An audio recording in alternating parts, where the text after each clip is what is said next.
The story kicks off early in the morning, and for most people it would be just another normal day, but not for our boy Yuki, professional loner and part-time human blanket, was sleeping in his room that looked like a garbage bin lost a fight. Suddenly the doorbell rings and he wakes up with the survival instincts of a sloth and drags himself to the door wondering which type of idiot rings bells this early. He opens it and sees a beautiful girl standing there in a maid outfit, calm face, polite posture, like she just spawned out of your nerdy dreams, standing in front of his door just to completely change the genre of this anime. She says that she is looking for work. Yuki, whose brain clearly was busy in thinking how would he clap her, invites her inside and even gives her a cold drink, trying to act like a responsible human being. He awkwardly explains that his parents are not home, so that is why the house looks like a disaster. But inside his head he was panicking, thinking, bro, did I really just let a random stranger in? Am I trying to speedrun bad decisions? He decides he will just ask a few questions and send her away. He asks about her previous work experience like this was a normal job interview and not the start of a crime thriller. The maid calmly says she used to do jobs where she gave people a one-way ticket to the afterlife, working for her master, the same master who referred her here. Yuki laughs nervously, thinking she is just joking, but then he slowly realizes, oh wait, she is not joking. This girl's resume includes assassination. And after reading her resume, my guy's soul almost leaves his body. He asks what kind of connection her former master has with him, and she starts explaining some long complicated relationship that makes Yuki realize that family trees can go deeper than your ex's. Ahem, leave it. He quickly stops her and says it is fine, he will just remain a stranger. But then he gets scared that cutting her off might make her mad, so he switches back faster than a student changing answers during an exam and asks about her specialty in assassination. With his permission she goes to the backyard, pulls out knives, does a clean backflip like gravity is just a suggestion for her, and throws them straight into a tree in a perfect line. She says she normally does not throw like that at targets. This was just to demonstrate. Yuki was standing there thinking, I cannot hire a walking, flipping, knife launching machine as a housemaid, my life insurance will cry. He apologizes and says he does not need assassination services and does not even know the person who sent her. The maid quietly says she understands and starts leaving. Yuki sighs in relief, thinking nice, nothing got cut, me and little Yuki are still alive. Then he notices something she dropped. Meanwhile the maid was walking away thinking what would she do now with her life. She looks back thinking maybe he is following her, but nope, she was only imagining it. She crosses the railway line and suddenly Yuki shouts, Miss Servant, and runs toward her to return her thing. At that exact moment a truck was speeding toward Yuki, ready to send him to the isekai land, but the plot god said not today. The maid jumps and saves him at the last second. She asks if he is okay. He says yes and thanks her. Then she quietly says that this is the first time she saved someone instead of sending them to afterlife and wonders why her heart was beating so fast. Congrats girl, this is called feelings. Welcome to the tutorial level of rom-com. Yuki returns her item and she thanks him and turns to leave again, but our boy suddenly changes his mind. He decides to hire her, not as an assassin, but for cleaning. The maid instantly pulls out a bunch of tools like she is about to start a boss fight and asks what needs to be cleaned. Yuki panics and says wait,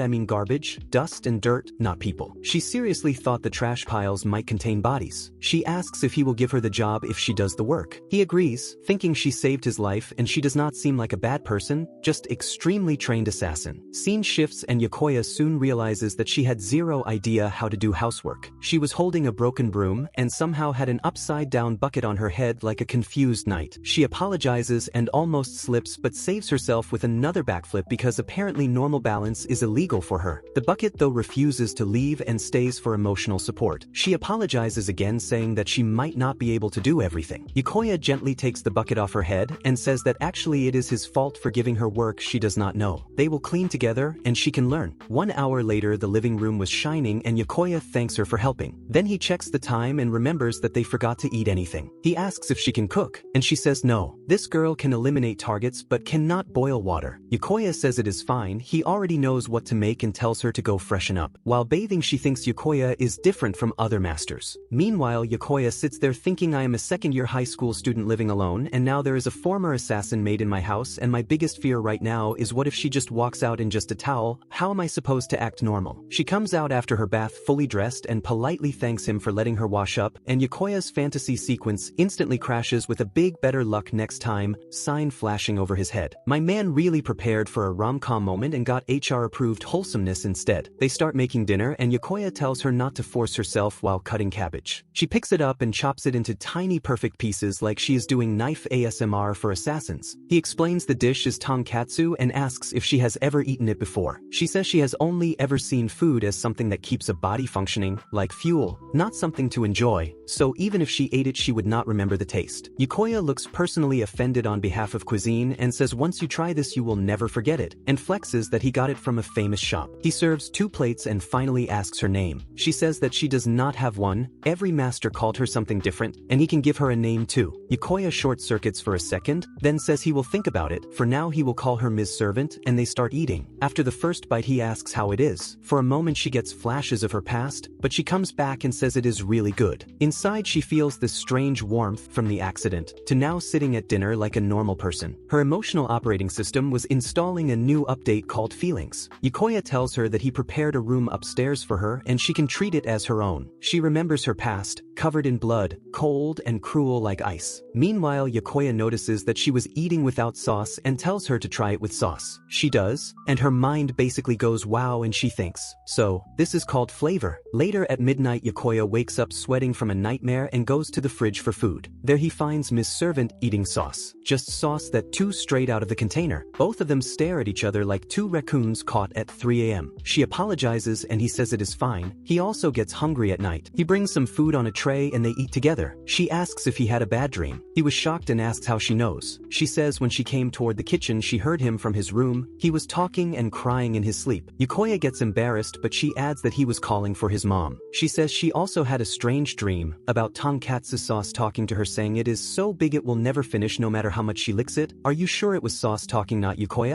But she woke up just before she could reach it. First non-trauma dream of her life and it is about sauce. Yuki explains his mom left him with his dad, and when he had scary dreams he used to sleep with his head in her lap. After she left, sleeping alone became scary. Hearing this, Miss Servant tells him he can rest his head in her lap. He refuses at first saying that was childhood stuff. She sadly thinks an assassin can never be the reason for someone's comfort. Then suddenly he lies down in her lap anyway and says it feels warm and comfortable. She smiles and says now he can sleep well, and for her too this feeling is similar to that day she saved him, when her body was full of energy like she was fighting many enemies, except this time the energy was gentle. She was slowly discovering that protecting feels different from killing. Next day she was basically playing real-life Fruit Ninja with trash, cutting it into smaller pieces to save space. Yuki was impressed, and when he goes to throw garbage out, he finds a fluffy puppy outside with a letter. The letter says that the owner thought it was a Pomeranian but it is a breed that grows big and eats a lot, so they left it at a rich-looking house. Ms. Servant asks if he will keep it and Yuki says that he cannot leave such a small puppy in the heat. She says if it has the will to live it will survive, but if he saves it out of pity that might not be good for its instincts. Yuki says he does not fully get her logic, but when she saved him from the truck, was that pity? That question hits her hard. He says when we see a life in danger we act before thinking, that is humanity, and he understands the pain of being abandoned. He plays with the puppy and asks if she wants to hold it, but she backs away and he realizes that she was scared. She says if it is his order she can touch it. He tells her not to force herself and asks why she is scared of dogs. She explains that during assassin training she was left among wild dogs in the mountains. He says he cannot solve it for her, but she has to overcome the fear herself. She decides she cannot look weak before him and tries to hold the puppy. Her hands were shaking. So Yuki says that she can stop if she is scared, but she insists that there is no fear she cannot defeat. When he asks what is scary about it, she points at claws, teeth, and scary eyes. Yuki laughs and says to him it looks like a soft toy. The puppy suddenly puts her finger in its mouth and she almost activates assassin mode, ready to send it to the afterlife with barbecue edition, but Yuki quickly pulls it back. Then the puppy bites his finger too. Turns out it was teething. They go to an animal hospital, the puppy gets treated, and Ms. Servant buys things for it. On the way back Yuki thanks her for coming. She stops and says he is different from all her masters. In her world there were no second chances, and with him she fails at things again and again, but he still trusts her. Her old job was like musical chairs but with murder, yet none of that feels useful now. She wishes she had met him like this puppy, knowing good people exist. Maybe then she could have become what he needs. She says she feels she is of no use for him. Yuki says it sounds like she wants to leave her past and live a normal life. She asks what normal even means. She never imagined it. He tells her to look at the sunset. She wonders if this is how you learn the world properly. He admits he was scared of her at first because he has zero experience living with an assassin, but now his thoughts have changed. She is a good girl. Hearing that triggers a memory of someone calling her that long ago. She asks what she must do to become a normal girl. Yuki says it is hard to define, but she worries about her mistakes and is trying new things she cannot do perfectly yet, and honestly, that is exactly what normal people do. Welcome to being human, tutorial level complete. Next morning the puppy wakes up to the rhythmic thup thup thup sound of cabbage getting absolutely demolished. It walks over to Ms. Servant, who notices it near her feet and instantly pulls out a knife like I knew you were not a normal dog. The puppy's stomach growls and she pauses. Processing new data, she realizes that, oh, he is not a threat. He is just hungry. She gives him some dog food, and while he was busy eating she carefully reaches out to pet him, thinking maybe I am becoming normal. Right then Yuki walks in, sees this, and his heart basically does a happy dance. He pets the puppy too and says you really do look like a mochi cake, so from today your name is Machitaro. He thanks Ms. Servant for cutting cabbage and feeding Machitaro, then hits her with a smooth line that she is on the path to becoming a good maid, and that compliment lands directly in her soul. The puppy wanted to play, but Yuki says later, because he had to make dinner, but Ms. Servant says she will take care of the puppy because she wants to become normal like he said. He smiles and says he trusts her. That word hits harder than any knife she has ever thrown. She pets the puppy and even holds it, remembering how Yuki said he was scared of her at first but learned he was wrong. Now she realizes she was scared of the puppy just as much for no reason. At dinner she really likes the food, but when Yuki asks if she wants more she refuses. He says if you like something, asking for it is a normal thing too. She nods and then gathers courage and says in that case I would like to request a name for myself too. Man just got promoted to naming rights. He asks when her birthday is. She does not know the date, only that it was in winter, so he names her Yuki, meaning snow. Hearing that, she remembers an old master who called her Snow too, but in a cold-blooded killer way. Meanwhile Yuki was saying he likes snow because it looks beautiful and snowfall is nice. Completely different energy. Then he adds something he heard, that snow is actually warm. She looks shocked. He explains that when snow piles on the ground it keeps the inside warm and protects the plants and living things underneath. That explanation blows her mind. Even if she was called cold-blooded, that day she saved him her body felt warm and full of energy. Being with him feels warm. His words touch her heart. Maybe if she stays with him she will understand these feelings. She thanks him for the name, and when she smiles he thinks yep, that is a normal girl smile right there. Bro was out here doing emotional rehab with tonkatsu and science facts. A few days later Yuki is playing with Machitaro when Yuki calls her and makes the most random request ever. Can you pierce my ear? She says yes, but when she gets close she pulls back and says she cannot do it. He was confused, like poking people was literally your profession, and now it is just an ear. Before this gets deeper, the doorbell rings. Yuki opens the door and a girl rushes in asking to see Big Brother's dog. It is Riko, Yuki's little sister. She sees the sparkling clean house and then Yuki, and she immediately starts pulling Yuki's cheeks asking why he did not tell her he hired such a beautiful maid. He says mom would worry and then she asks about dad. He says dad approved of the maid, but Riko malfunctions and asks why she was not told. Yuki innocently asks why the siblings live separately, and instead of answering Riko just hides her face and says Yuki is so cute and beautiful. Yuki whispers that Riko really likes pretty people. Now you see why I did not tell you. Riko ignores that and introduces herself. Yuki introduces herself too and says Master Yuki gave her this name. Hearing this Riko was surprised. Then Yuki casually says she used to work as an assassin. Riko freezes and asks if that is true. Yuki says yes, please process this information calmly. Riko instead gets more excited and asks for her autograph. Yuki signs, but the handwriting is tragic. She explains she learned 12 international languages for assassination jobs but never needed good handwriting. Priorities. Riko asks if Yuki can help with a school project. Yuki was shocked and Yuki asks if that is a problem. He says if Yuki is fine, he is fine, but you cannot write, my maid is an assassin, as your project. Riko says she will flip the story, a beautiful maid who only looks like an assassin. Sure, that sounds very convincing. They go to the backyard to show Riko some skills. Riko puts an apple on her head and Yuki does a flip and throws a knife. Riko was thrilled, while Yuki in the background was imagining a future without a sister. Riko asks her how many knives Yuki has and where she keeps them. Yuki starts to show her weapon storage like it is a house tour. Yuki mentally screams please close that before this becomes demonetized. Later Riko was asking her questions like a paparazzi reporter when Yuki's stomach growls. Riko instantly turns that into another question about her favorite dish. Yuki says her favorite is not a dish. Ms. Servant likes sauce. She even shows Riko her cabbage cutting technique. Then the scene jumps to a restaurant because at home it is apparently cabbage DLC only. There Riko sees a poster for a summer festival and insists they should go. Yuki tells Yuki that they will get her favorite tonkatsu sauce there. Just hearing that name makes Yuki's mouth water like a true sauce disciple. At the festival Riko drags Yuki to a shooting game, thinking thinking finally her assassin skills will be useful. Yuki aims, shoots, and misses. Riko stands there like, wait, what kind of assassin build is this? Turns out combat genius does not equal carnival game champion. Yuki calmly explains she never trained with guns, but when it comes to fish catching games she steps up and shows the stall owner who the real boss is. Her reflexes were so sharp it looks like the goldfish signed a surrender form. Riko instantly says teach me too, and Yuki starts showing her. After that they finally go to get Yuki her holy treasure, tonkatsu sauce. The moment she tastes it she enters another dimension. She starts eating the cookies they bought one after another like a squirrel preparing for winter. The shopkeeper was so fascinated he gives a buy one get one free offer specially for her. Even capitalism respects true sauce devotion. Riko says she will go grab some drinks, but Yokoya tells her not to go. She waves him off saying she will be right back. Yokoya and Yuki sit to the side and he asks if she has ever been to a festival before. She remembers the last time she came to one was to end someone's game permanently. Yokoya was about to ask more but then the fireworks explode in the sky, saving the mood. Riko returns with drinks and the three of them watch the fireworks together like a wholesome family. On the way home Riko teases Yuki about how much sauce she had. Suddenly someone yells thief and a guy zooms past on a bike after snatching something. The trajectory of that bike says one thing, Riko was about to get ice-guyed. But Yuki says not on my watch. Riko later says this is the first time someone carried her like a princess since dad. Meanwhile Yokoya was staring at the stolen tonkatsu sauce like bro that thief chose the wrong target today. Yuki dashes off after the thief. Riko was watching like this is the best live action movie ever. She and Yokoya chase too but Yuki was way ahead. Riko tells Yokoya to take a shortcut. Yuki locks onto the thief, throws a knife, and it hits the tire. The bike goes down instantly. She walks toward him with a knife, but Yokoya rushes in telling her not to kill. She instead smacks his helmet and says you got lucky. Bro almost met the sequel of his life. Then her stomach growls. Yokoya immediately says okay we are getting more tonkatsu sauce and going home. The thief, on the other hand, was lying there wondering which secret agent just ruined his career and probably decides to surrender himself out of fear. On the way back Riko says her project is ready and she will submit it tomorrow. Yuki asks what school is. Riko explains it is a place where you learn new things, make friends, and have fun. Then she adds during our time parents just lost money and we got beaten, but anyway. Yuki keeps thinking about school the whole way. Then Riko gets a message from their mom saying she made her favorite dish, and Riko drags Yokoya saying hurry I am hungry. Yuki, however, is stuck on one thought. She tells Yokoya she wants to go to school too. He says if she likes the idea, she should. Scene shifts to the new semester. Yokoya was drinking milk and thinking I hope Yuki is okay alone at home. Look at this man worrying about a former assassin like she is a lost kitten. His classmate comes and says hey did you hear the rumor about a beautiful maid in our city with crazy skills? Yokoya's milk basically explodes. He pretends he has not heard, but inside he knows this is because Riko dragged Yuki all over town all summer. The teacher walks in and announces a new student joining the class. And guess who? Yup, Yuki. Former assassin, current maid, and future classmate. That is where this part wraps up.